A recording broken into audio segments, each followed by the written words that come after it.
Assalamualaikum warahmatullahi wabarakatuh. Gimana kabarnya? Semoga baik-baik saja ya. Ternyata ada yang lebih sedih tangisannya daripada tangisan Agus, betul ya. Tangisan apa itu? Tangisannya ternyata lebih sedih dari Agus. Jadi gimana video selengkapnya sebetulnya? Ini dia. Selamat menonton. Jangan lupa like, subscribe, komen, dan skip.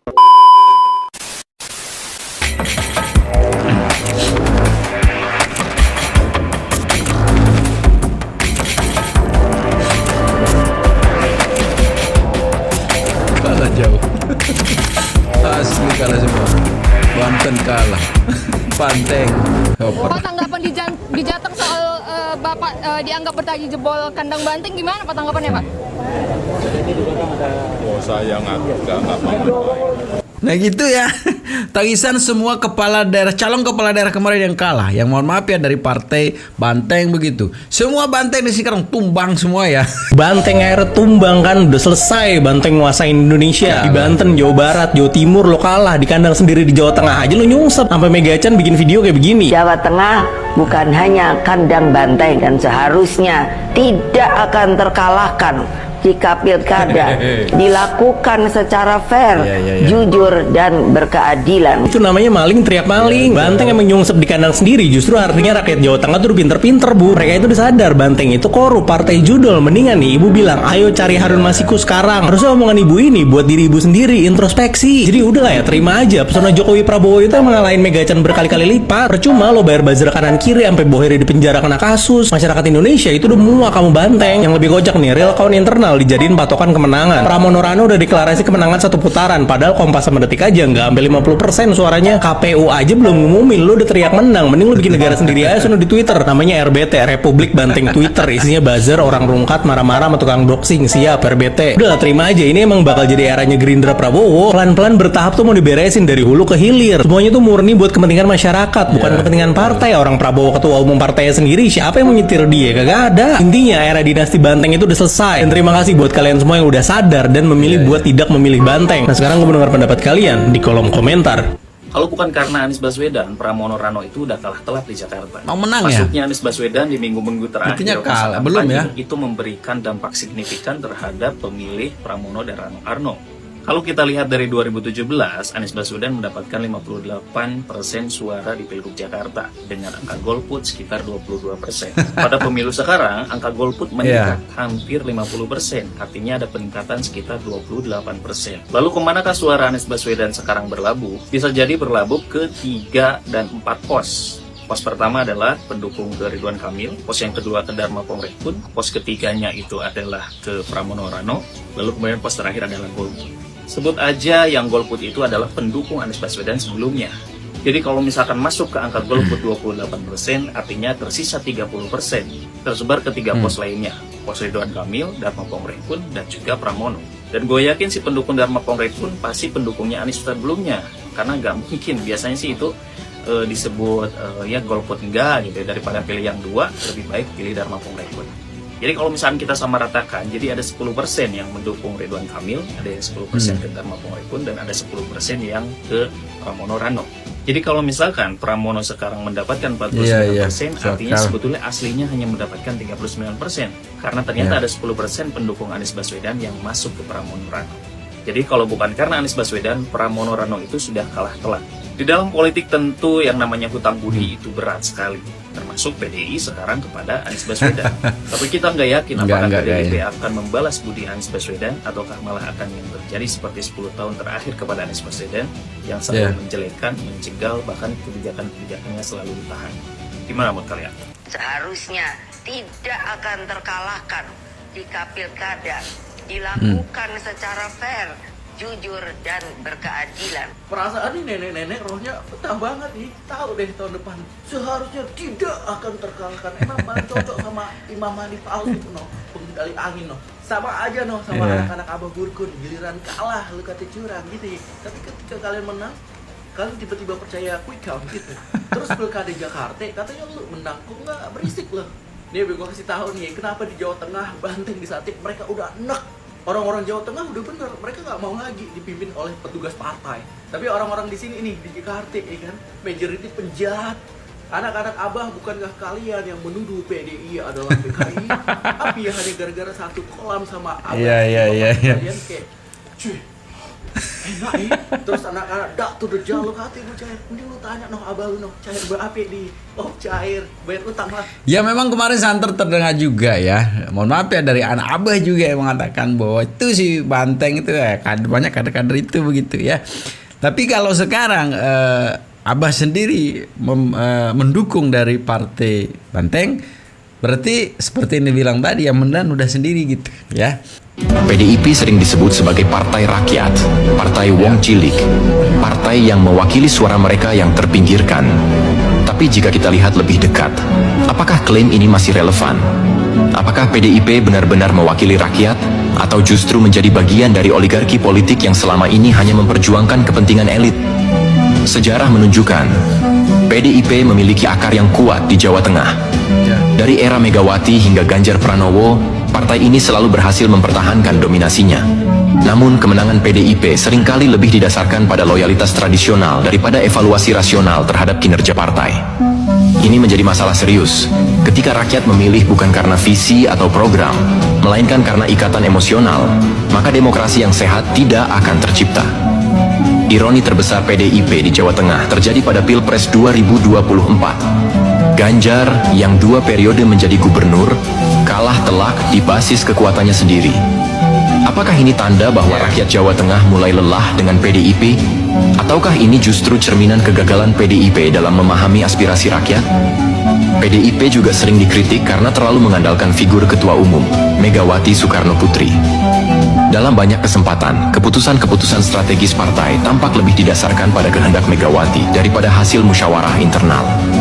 Bahkan, pencalonan Ganjar untuk Pilpres 2024 dianggap sebagai perintah ibu ketua umum, bukan hasil dari proses demokratis di internal partai. Sebagai partai yang mengklaim dirinya pro-rakyat, PDIP seharusnya menjadi contoh dalam membangun budaya politik yang demokratis. Tapi apa yang kita lihat? Justru sebaliknya, PDIP lebih sering terjebak dalam politik dinasti dengan nama-nama besar seperti Megawati, Puan Maharani, dan kader-kader lain yang dekat dengan lingkaran elit.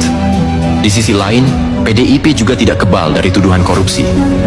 Beberapa kadernya, termasuk kepala daerah di Jawa Tengah, terseret dalam kasus korupsi yang mencoreng nama partai. Hal ini menjadi pertanyaan besar.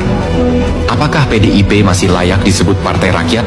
Ataukah ia telah menjadi bagian dari sistem politik yang korup dan jauh dari aspirasi Wong Cilik?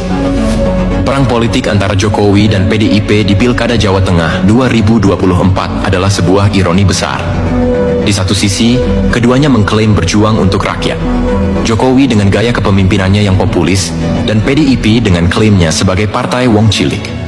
Tapi jika kita jujur, apakah ini benar-benar tentang rakyat, atau hanya tentang ego elit politik yang saling berebut pengaruh? Itu yang terjadi sebentar ya, dan kita tahu sendiri juga ya, yang mohon maaf ya, yang korupsi terbesar ya dari partai mana juga begitu kan. Yang santer terekspos sekarang adalah terlibatnya itu salah satu gitu keluarga ya, yang sekarang ini di judol gitu ya. Ini sangat miris sebenarnya ya, yang kemarin kita berantas apa ternyata keluarga gitu. Pantas saja merebak gitu kan. Dan mudah-mudahan dengan pemerintahan yang baru juga adalah penyelesaian dari itu semua ya. Pantas saja tumbang ya. Kita lanjutin sebentar. Menenggelamkan PDI Perjuangan? Enggak kok Mas ya, enggak. Cuman untuk saat ini dan kedepannya kita tidak akan pilih lagi partai PDIP. Jadi selamat tinggal partai PDIP. Kita tidak akan memilih lagi partai PDIP saat ini dan kedepannya untuk selamanya. Bye bye PDIP, selamat tinggal. Saya tahu selama 15 tahun Subang selalu, partai saya yang lama PDI Perjuangan selalu menang di Subang. Mau nggak buat sejarah? Mau nggak buat sejarah yang positif buat Indonesia? Kalau Bung Karno mengatakan jas merah, jangan melupakan sejarah. Hari ini Bang Ara memohon kita buat sejarah. Prabowo menang di basisnya PDI Perjuangan di Jawa Barat. Pak Jokowi tidak pernah nyuruh saya dukung Prabowo, betul? Tapi saya mendukung dari hati ya. Saya tidak mau menjadi petugas partai. Saya mau menjadi petugas rakyat. Mohon singkat dan padat, Bu Pasca. Selamat sore. Saya khawatir sebetulnya ini pertemuan kita ini merayakan kekalahan sebetulnya. Selalu kalah ya. Dari pertama kita melawan Jokowi, kemudian kita tidak suka juga sama Gibran, kita menjadi wakil calon wakil presiden, dan kemudian terjadi kita kalah. Nah, saya khawatir betul teman-teman bahwa besok semua rakyat itu mau bilang, kayaknya lebih baik Jokowi deh dari sekarang. Seperti hal waktu kita ngomong sebaiknya lebih enak zaman Soeharto. Gitu. Jadi konkretnya begini. Ini saya kenal semua ini ahli semua. Tapi kalian ini mau menang ya? Belum sampai turun ke bawah. Berarti kalah, belum ya? Siap menang, siap kalah ya Pak ya? Oh itu harus, sejak awal kita siap menang dan kita siap kalah. Setelah ini Pak akan kemana Pak agendanya? Hari ini mungkin kita akan kumpul dengan DPD untuk menentukan pentahapan, karena kita juga harus mendengarkan laporan-laporan dari seluruh saksi di seluruh TPS, kemudian juga mungkin laporan dari kader maupun simpatisan, relawan, masyarakat tentang pelaksanaan sampai dengan hari ini. Dan besok saya mau izin untuk ke Jakarta dulu karena saya harus mantu, jadi harus persiapan. Cah, kalian udah tahu belum? Banteng kalah di kandangnya sendiri.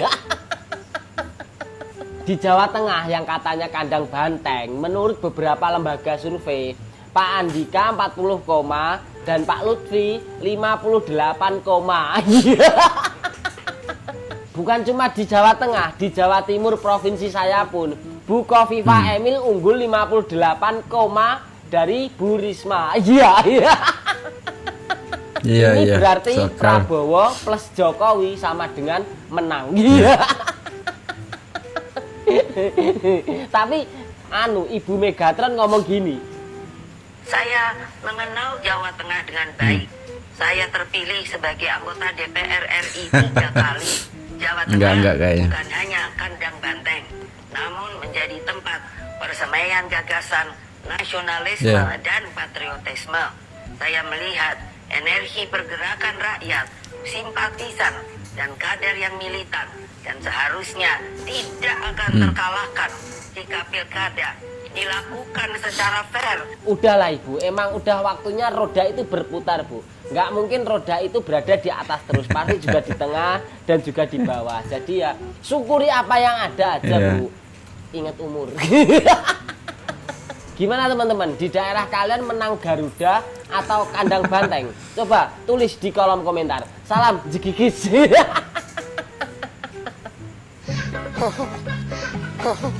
Semoga diberikan keadilan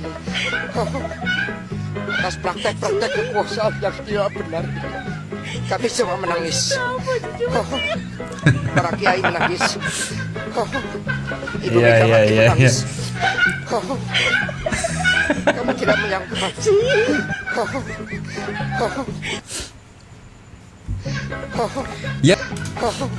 Semoga diberikan keadilan atas praktek-praktek kekuasaan yang tidak benar. Kami semua menangis. Para kiai menangis. Ibu Megawati menangis. Kami tidak menyangka.